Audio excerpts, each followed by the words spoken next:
New Zealand should be very unsure how it stands in the Trump New World. The outdated nuclear-free policy will certainly restrict New Zealand and harm its position with American foreign and trade policy.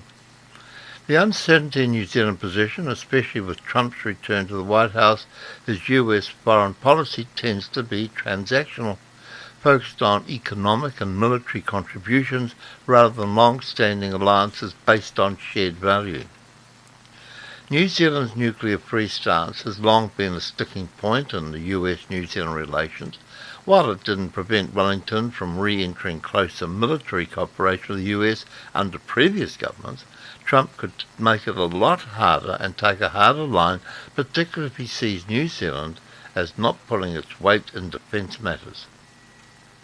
With the world becoming more unstable and Trump's likely focus on strengthening allies that actively contribute to US military goals, New Zealand's stance could lead to a diminished role in the Pacific Alliance network that could affect trade agreements, security arrangements, and diplomatic influence.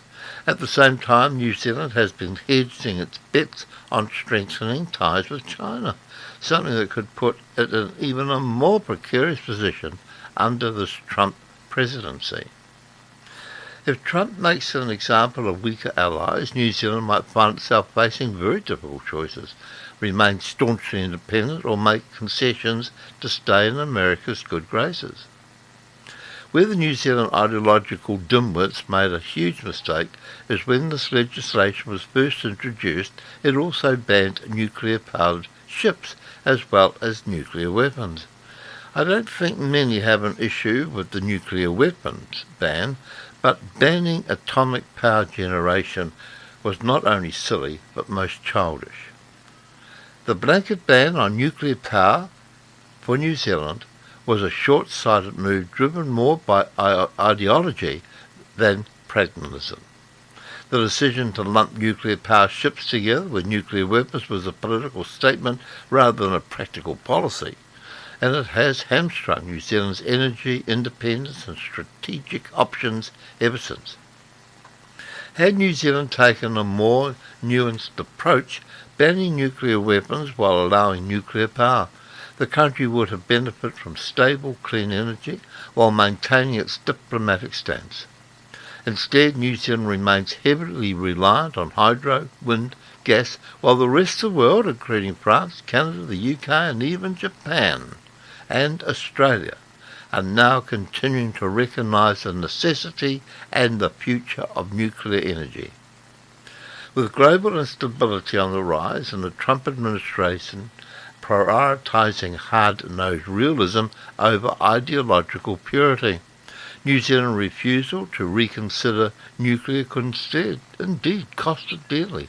The US could see New Zealand as a weak, unserious player that expects security guarantees without offering very much in return. The nuclear-free mantra has been drilled into New Zealanders for decades now, almost like a sacred national identity. It's more of an emotional reaction than a rational debate. The reality is that nuclear energy is one of the safest and cleanest power sources available these days, but mention in New Zealand and you get immediate pushback from people who still associate it with Cold War fears and Chernobyl-style disasters. The most extraordinary things it would be those who believe in the con job of net zero are probably the disciples against nuclear power generation. Their stance makes no sense with the huge development in the efficiency of the latest small nuclear generators that actually are minimal to accidents or malfunction and with almost no nuclear waste.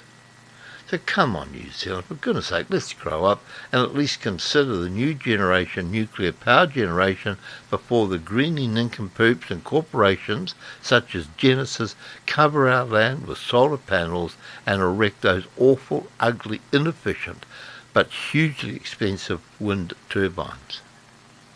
If our trade is reduced by a large margin, it will have one good effect, of course. We will be bankrupt and no more money the con artists refer to as settlements would be paid to the Maori. At last, the treaty would cease being a permanent cash cow to those Maori grifters and pickpockets.